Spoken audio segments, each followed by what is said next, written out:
नमस्कार, मैं रोहित शर्मा। पिछले मंथ सितंबर में 71 माओवादियों ने एक साथ आत्मसमर्पण किया था। उन आत्मसमर्पण किए गए माओवादियों के लिए पुनर्वास की नीति वहां पर घोषित है और इस घोषित नीति में दो नीति है। एक है पूना मार्गम, दूसरा है लोन बर्राटू। ये दोनों अभियान के माध्यम से सरकार वहां सुनिश्चित कर रही है कि माओवादियों के जो लोग हैं उनको जो है सरेंडर करवाया जाए, उनको आत्मसमर्पण करने के लिए लालच दिया जाए। लोग आत्मसमर्पण कर रहे हैं और इसमें जो है 71 नक्सली माओवादी जो है वो सरेंडर किए हैं। ये आपको 24 तारीख के पहले की बात है, 23 की रिपोर्ट है। 24 को खबर अखबार में आई थी, 23 की रिपोर्ट है। तो इस तरह से जो है बड़े पैमाने पर माओवादी सरेंडर कर रहे हैं। माओवादी खेमे से खबर निकल के छन के आती है कि माओवादी उन लोगों को खुद ही प्रोत्साहित करती है कि जाकर के सरेंडर कर लीजिए, जो कि काम करने में अक्षम है या फिर किसी अन्य तरीके का चीज चल रहा हो। तो ये भी दो सवाल हैं जो पूना मार्गम और लोन बर्राटू के माध्यम से जो एक अभियान चलाया गया सरकार की तरफ से, उसका क्या मसला है। सरकार खुश है, एसपी खुश है, जो सरेंडर किए हैं वह भी खुश है, जो नक्सली सरेंडर करके आए हैं वो नक्सली भी खुश है कि भले सरेंडर कर गए लोग। तो सवाल उठता है कि इतने सारे सरेंडर्स हो रहे हैं और चीजें फिर भी जो है एक अजीब दिशा की ओर चली जा रही है। लेकिन इसमें सवाल में कई है। सवाल ये है कि यह जो पूना मार्गम और लोन बर्राटू जैसा अभियान चला करके जो है वहां पर एक रोजगार देने का अभियान शुरू किया गया था उन इलाकों में जहाँ नक्सली पहले से हैं। तो क्या ये रोजगार का अभियान उन इलाकों में नहीं दी जा सकती है जहाँ नक्सलवादी बिल्कुल नहीं है? क्या जिस इलाके में नक्सलवादी नहीं है, जिन राज्यों में नक्सलवादी खत्म हो गए हैं, उन राज्यों के युवाओं को सड़कों पर लाठियां खाना पड़ेगा, लाठियां पड़ेगी, पिटाई होगी, जेल जाएंगे? ये दो नीति चल रही है भारत सरकार की। नक्सली से आने वाले युवाओं को नौकरी मिलेगी और बिना नक्सली इलाके से आए हुए युवाओं को लाठियां मिलेगी और जेल मिलेगा। आइए थोड़ा इस पर बात करते हैं और जानने की कोशिश करते हैं सरकार की ये नीति कितना कारगर है और युवाओं को क्या संदेश देना चाहता है।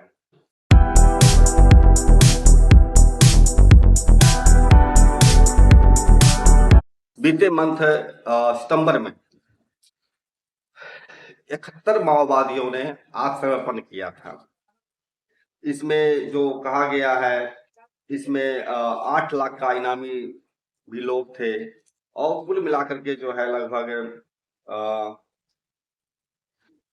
64 लाख के 30 इनामी माओवादी सहित 71 माओवादी ने सरेंडर किया, जिसमें 21 महिला है, 50 पुरुष शामिल हैं। और अगर पिछले 19 महीने की बात करें अगर हम, तो उसमें 129 इनामी माओवादी सहित कुल 461 से अधिक माओवादी ने सरेंडर किया है। लोन बर्राटू अभियान के तहत जो है 297 इनामी माओवादी ने सरेंडर किया है। मिलाकर के लगभग 297 इनामी माओवादियों को मिलाकर कुल 1113 माओवादियों का सरेंडर हुआ है ये 19 महीने। और इस तरीके से वहां पर अभी हाल में 71 माओवादियों ने सरेंडर किया, जो मैंने शुरू में बताया आपको। अब इस पर थोड़ा सोचने की बात है कि जो सरेंडर कर रहे हैं माओवादी, उनको क्या मिलता है जो वो सरेंडर करने के लिए आते हैं। इसके पहले हम एक चीज को समझना चाहेंगे, बताना चाहेंगे दर्शकों को, ये पूना मार्गम अभियान जो है और लोन बर्राटू अभियान जो है वो क्या है। तो पूना मार्गम अभियान जो है, इसके तहत जो है, इसका मतलब होता है पुनर्वास से पुनर्जीवन।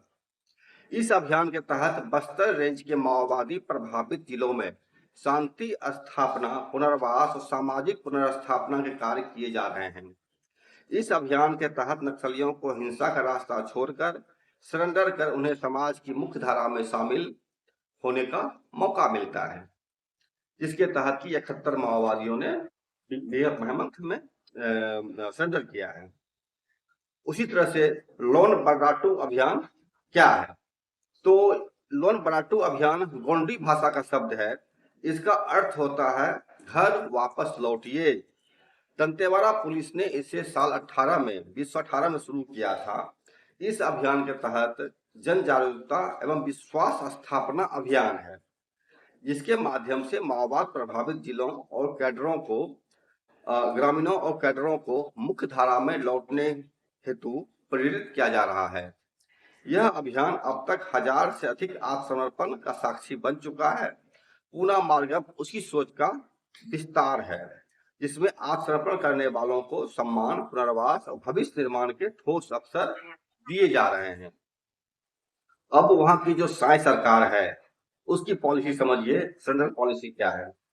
साई सरकार के सरेंडर पॉलिसी में नियत नेल्लार नाल योजना, लोन बराटू और पूना मार्गम जैसी योजनाएं शामिल है। यह पहल सरेंडर माओवादियों को आत्मनिर्भर, सम्मानजनक और सुरक्षित जीवन प्रदान करने की दिशा में एक महत्वपूर्ण कदम साबित हो रहा है। यह अभियान बस्तर रेंज के सभी 7 जिलों सुकमा, दंतेवाड़ा, बीजापुर, नारायणपुर, कोंडागांव, बस्तर और कांकेर में लागू किया गया है। इसके तहत सरकार की पुनर्वास नीति 2025 के तहत सरेंडर करने पर नक्सलियों को जो लाभ मिलते हैं वो इस प्रकार है। कौशल विकास प्रशिक्षण, स्वरोजगार व आजीविका संवर्धन, मनोवैज्ञानिक परामर्श एवं सामाजिक पुनरुत्थान, सामाजिक सुरक्षा और सम्मानजनक पुनर्वास, ये मुख्यतः मामले दिए जाते हैं। इस अभियान के तहत जो नक्सली जो पिछले 25 साल में जो सरेंडर किए हैं, उसमें पहला सरेंडर 13 मार्च 25 को हुआ था। गंगालूर में 17 नक्सलियों ने सरेंडर किया था। 30 मार्च 25 को बीजापुर में 50 नक्सलियों ने समर्पण किया था। 7 अप्रैल 25 को जो है दंतेवाड़ा में 26 नक्सलियों ने समर्पण किया था। 2 जून 25 को सुकमा में 16 माओवादियों ने आत्मसमर्पण किया था। 28 जून 25 को बीजापुर में 13 माओवादियों ने आत्मसमर्पण किया था। माओवादी नक्सलवादी एक ही शब्द है, बल्कि माओवादी नक्सलवाद एक कदम आगे बढ़ा हुआ शब्द है। 9 जुलाई 25 को जो है दंतेवाड़ा में 12 माओवादियों ने आत्मसमर्पण किया था। 12 जुलाई 25 को जो है सुकमा में 23 माओवादियों का आत्मसमर्पण हुआ था। 24 जुलाई 25 को जो है बस्तर में 5 जिले में एक दिन में 67 नक्सलियों ने सरेंडर किया। दंतेवाड़ा में 16 माओवादियों ने सरेंडर किया। नारायणपुर में 8 माओवादियों का सरेंडर हुआ। बीजापुर में 25 नक्सलियों का सरेंडर हुआ। कांकेर में 13 नक्सलियों के सरेंडर हुआ। सुकमा में 5 नक्सलियों का सरेंडर हुआ। यह 24 जुलाई 25 को एक दिन में हुआ। इसके बाद 27 अगस्त 25 को बीजापुर में 30 नक्सलियों का सरेंडर हुआ। 3 सितंबर 25 को जो है सुकमा में एक साथ 20 नक्सलियों का सरेंडर हुआ। 11 सितंबर 25 को जो है नारायणपुर में 16 नक्सलियों का सरेंडर हुआ। 13 सितंबर 25 को जो है छत्तीसगढ़ में सक्रिय नक्सली सुजाता का तेलंगाना में सरेंडर हुआ। 15 सितंबर 25 को जो है गरियाबंद में 8 लाख की नक्सली जानसी का सरेंडर हुआ। 17 सितंबर 25 को जो है नारायणपुर में 12 नक्सलियों का सरेंडर हुआ। इसके बाद अभी जो 23 सितंबर के लगभग जो है, जो खबर के अनुसार 23 से 24 कुछ है, उसमें 71 माओवादियों का सरेंडर हुआ। तो ये बड़े पैमाने पर सरेंडर हुए हैं माओवादी, और इसमें जो है उनको जो सुविधाएं मिली है या मिलने के जो आश्वासन दिया गया है वो इस प्रकार है। अभी जो 25 जो पुनर्वास की नीति बनाया गया है, राज्य सरकार बनाई है, नक्सल आत्मसमर्पण नीति 2025, उसके तहत जो है आत्मसमर्पण करने वाले नक्सलियों को जमीन, आवास के साथ ही स्वचालित हथियार, ऑटोमेटिक वेपन्स लेकर के अगर आते सरेंडर करते हैं उसको 5 लाख तक की राशि दी जाएगी। इसके अलावा जो है नक्सलियों के स्वजन परिजन अगर आत्मसमर्पण करने के लिए प्रेरित करते हैं तो आत्मसमर्पण करने पर माओवादियों को या नक्सलियों को, जो भी कहें, एक ही दो शब्द है, 50-50 हजार की राशि दी जाएगी। नक्सली के विरुद्ध घोषित इनाम राशि का 10% अथवा अधिकतम 5 लाख रुपया आत्मसमर्पण में मदद करने वाले पुलिस सुरक्षा कर्मियों को वितरित किया जाएगा। इसके अलावा कहा गया है कि नक्सली संगठन की 60% से अधिक इकाई के सामूहिक आत्मसमर्पण पर यह राशि दोगुनी हो जाएगी। मतलब नक्सली संगठन अगर 60% जो नक्सली संगठन है अगर आत्मसमर्पण करता है सामूहिक रूप से, तो यह राशि जो है दोगुनी हो जाएगी। ग्राम पंचायत क्षेत्र के सभी नक्सली सदस्यों का समर्पण पर उस क्षेत्र को नक्सल मुक्त घोषित कर 4 करोड़ रुपए का राशि दिया जाएगा। ये तो इनका मसला है। इसके बाद है 5 किलोग्राम या अधिक की आईईडी बरामद कराने पर 15,000 रुपया, 10 किलोग्राम या उसके अधिक पर 25,000 रुपया दिया जाएगा। बड़े डंप हथियार निर्माण इकाई या विस्फोटक जो है जहाँ डंपिंग होता है उसकी बरामदगी पर 1 लाख रुपये मिलेंगे। अविवाहित, विधवा या विधुर नक्सलियों को 3 साल के भीतर विवाह के लिए 1 लाख रुपये दिए जाएंगे। 5 लाख रुपये या इससे अधिक की इनामी नक्सली को शहरी क्षेत्र में 1742 वर्ग फुट जमीन और ग्रामीण क्षेत्र में 1 हेक्टेयर कृषि भूमि या 2 लाख रुपये की संपत्ति सहायता मिलेगी। तो सरकार ने यह नीति घोषित की है कि जो कोई माओवादी है वो सरेंडर करते हैं तो उनको इतनी चीजें मिलेगी, नौकरी भी मिलेगा। और इसमें जो है जब तमाम जो सुविधाएं देख पा रहे हैं आप हैं उसमें नौकरियों का भी मसला है। और जो उस पर इनाम की राशि है, मतलब कहने कमेटी के लीडर हैं तो उन पर 1.5 करोड़ 2 करोड़ के लगभग है, गणपति पर 5 करोड़ से ऊपर है, छोटे नस्ली अगर हैं तो उसके ऊपर अलग अलग 10 लाख, 1 लाख, 50 लाख, 40 लाख, इस तरह से एक मतलब 1 लाख से लेकर के आपको लगभग 10 करोड़ तक का इनाम राशि घोषित है एक एक व्यक्ति पर पद के हिसाब से। तो इनको जो है सरेंडर करते हैं तो उनको नौकरी मिलेगी, पैसा मिलेगा और शहर में उसको जो है कितना है 1742 वर्ग फुट जमीन मिलेगा। इसके बाद भी वहां की सरकार जो है माओवादियों से मांग कर रही है, माओवादी जो सरेंडर करना चाहते हैं उनसे ये मांग कर रही है तो वह वहां की साई सरकार को सुझाव दे कि माओवादियों को वो और क्या क्या दें ताकि वो आत्मसमर्पण करने के लिए तैयार हो जाएं। मतलब सरकार माओवादियों से अपील कर रही है, माओवादियों से मांग कर रही है कि वो बताएं क्या क्या उनको दें जो कि वो सरेंडर करने के लिए राजी हो जाए। लेकिन माओवादियों से वार्ता करने के लिए सरकार तैयार नहीं है। बहरहाल ये भी बहुत महत्वपूर्ण बात है कि वो माओवादियों से डिमांड कर रही है, माओवादियों से मांग कर रही है वहाँ की सरकार कि वो बताएं कि पुनर्वास नीति में और क्या क्या चीज जोड़ा जाए, क्या क्या चीज उनको दिया जाए। ये तो हुई उन इलाकों में जहां नक्सलवादी मौजूद हैं और वहां पर वो लड़ रहे हैं। जिस इलाके में नक्सलवादी नहीं है, मतलब हमारे बिहार में माओवादी खत्म हो गए, मर गए, मिट गए, भाग गए, सरकार ने भगा दिया। अब यहाँ के युवाओं को क्या मिल रहा है? आप यहाँ पर खोल दिया गया है पटना, राजधानी पटना है बिहार की, और यहाँ पर गर्दनी बाग में एक शमशान घाट खोला गया है। उस शमशान घाट में पूरे बिहार भर के लोग आते हैं, अपनी बात रखते हैं उन दीवालों के सामने, खुली जहां पर कि ना तो साफ सफाई की व्यवस्था है, ना ही किसी तरह की सुविधा वहां मिलती है, मच्छर काटते हैं सो अतिरिक्त है। तो चिल्ला चिल्ली करके वो चले जाते हैं। ना तो कोई सुनने वाला है, ना कोई समझने वाला है, ना ही कोई उसको बताने वाला है कि क्या होने जा रहा है। सरकार के भी मंशा उससे बात करने की नहीं होती है, कभी कोई सी बात नहीं करता है वहां पर। ना ही किसी तरह के सरकार की व्यवस्था होती उनकी बात को सुना जाए। अगर वो शहर के उस गर्दनी बाग के बाहर प्रदर्शन करते हैं, मतलब डाक बंगला हो गया या किसी अन्य जगह हो गया, डंडे मार पिटाई कुटाई, महिलाओं के अगर लड़कियां अगर है तो दुपट्टे खींचे जाना एक आम बात है। और आए दिन पटना के सड़कों पर यह चीज देखा जा रहा है। यह चीज अब पूरे भारत में देखा जा रहा है। जब कोई युवा मांग करता है रोजगार का, सालों दसियों साल से वो प्रैक्टिस करता है, मतलब अध्ययन करता है, सकरे सकरे रूम में रह करके जो है वो पढ़ता है, इसके बावजूद जब वो नौकरी नहीं मिलता है, सड़क पर आता है तो उसको पिटाई होती है, बड़ी मारा मारा जाता है। आप अगर कभी वीडियो देखते होंगे अगर, तो आप देख सकते हैं किस तरह से छात्रों को वहां पीटा जाता है सड़कों पर।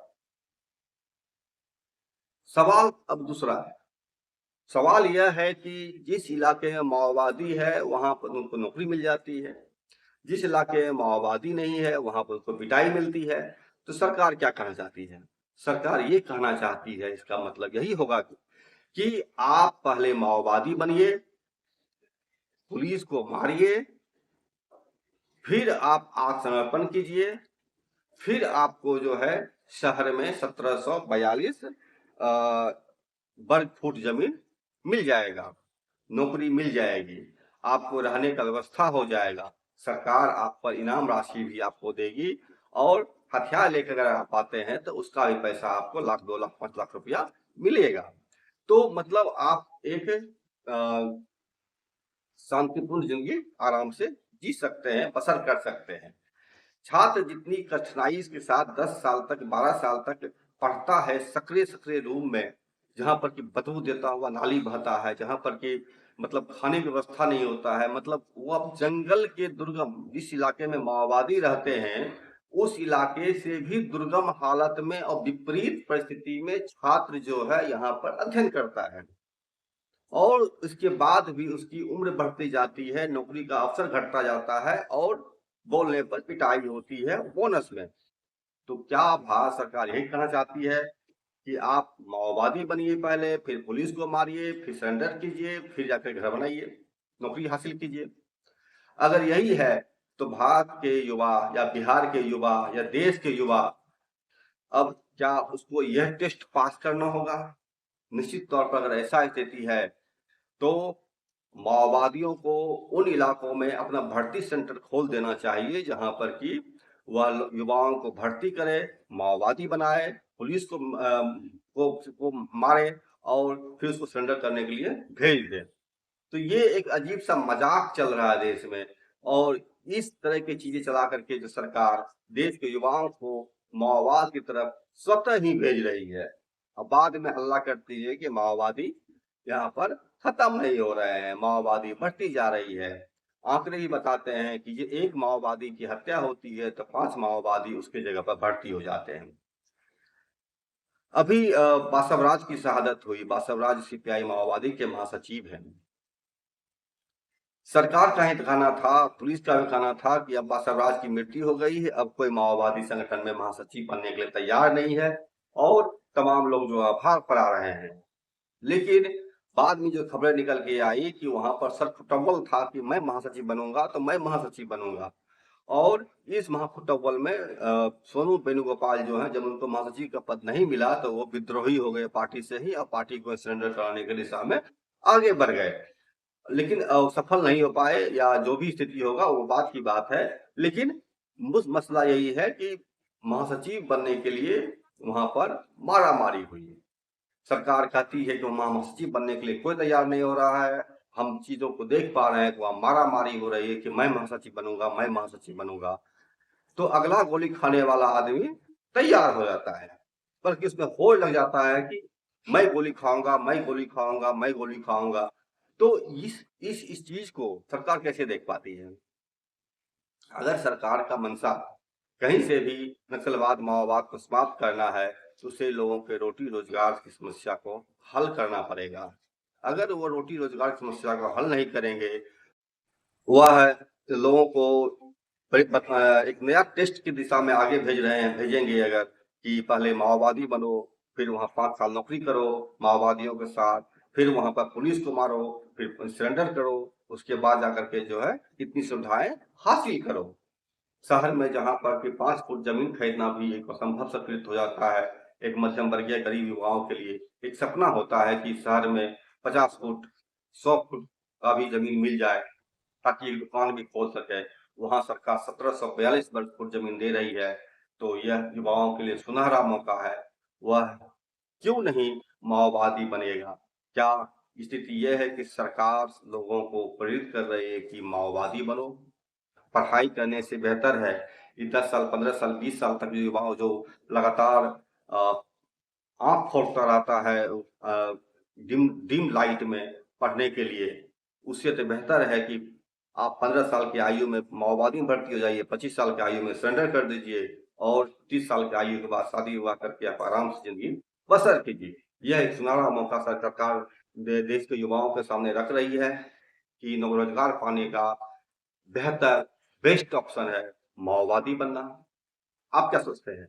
आप बताइए कमेंट करके। और सरकार की जो ये पॉलिसी है रोजगार देने का जो टेस्ट है, एग्जाम देने की जरूरत नहीं है, सीटेट देने की जरूरत नहीं है, इंजीनियर डॉक्टर बनने की जरूरत नहीं है, बल्कि आपको सीधा माओवादी में भर्ती होना है, वहां 5 साल नौकरी करनी है माओवादियों के साथ, फिर आप सरेंडर करते हैं, फिर आपको नौकरी मिल जाती है, अच्छे घर हो जाते हैं आपको, है शहर में 1742 वर्ग फुट का जगह मिल जाता है आपको, है और सुविधाएं मिल जाती है, नौकरी का नया ऑप्शन।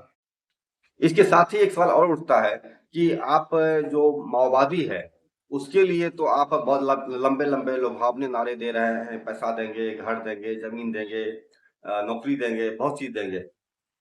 तो आप क्या कहना चाहते हैं कि जो माओवादी बन के आएगा उसको आप देंगे, जो माओवादी नहीं है उसको नहीं मिलने जा रहा है? इससे तो यही दिखता है। और अगर यही दिखता है अगर है तो फिर आप लोगों को प्रेरित कर रहे हैं कि यार पहले तुम माओवादी बनो, फिर माओवादी बनने के बाद फिर तुम सरेंडर करो, इसके बाद तुमको पैसा देंगे। अगर यह चीज इतना ओपन हो जाता है तो निश्चित तौर पर भारत की आबादी जो है, युवाओं जो है वो माओवादी बन जाएंगे पहले, उसके बाद वो पुलिस को मारेंगे, सरकार को तबाह करेंगे, फिर सरेंडर करेंगे, फिर पैसा मिलेगा, फिर नौकरी मिलेगा। क्या यह टेट और विभिन्न एग्जाम्स की तरह है? यह भी एक एग्जाम बनने जा रहा है? यह भी एक बड़ा सवाल है। देखते रहिए सवाल भूमि को, लाइक कीजिए, सब्सक्राइब कीजिए, शेयर कीजिए और हमसे जुड़े रहिए। इसके साथ ही आप इन मसलों पर क्या समझते हैं, आप क्या समझ रखते हैं, वह भी कमेंट सेक्शन में हमारा खुला हुआ है, वहां पर आप चाहें अगर अपनी बात को रख सकते हैं। इसके साथ दर्शकों को हम बताना चाहेंगे कि काफी कम संसाधनों में हम काम करते हैं और अपनी बात आप तक पहुंचाने की कोशिश करते हैं। तो अगर इसमें आपको लगता है कि हम ठीक ठाक बात कर पा रहे हैं तो हमारा बारकोड आगे दिया हुआ है, वहां पर भी आप कुछ आर्थिक सहयोग कर सकते हैं।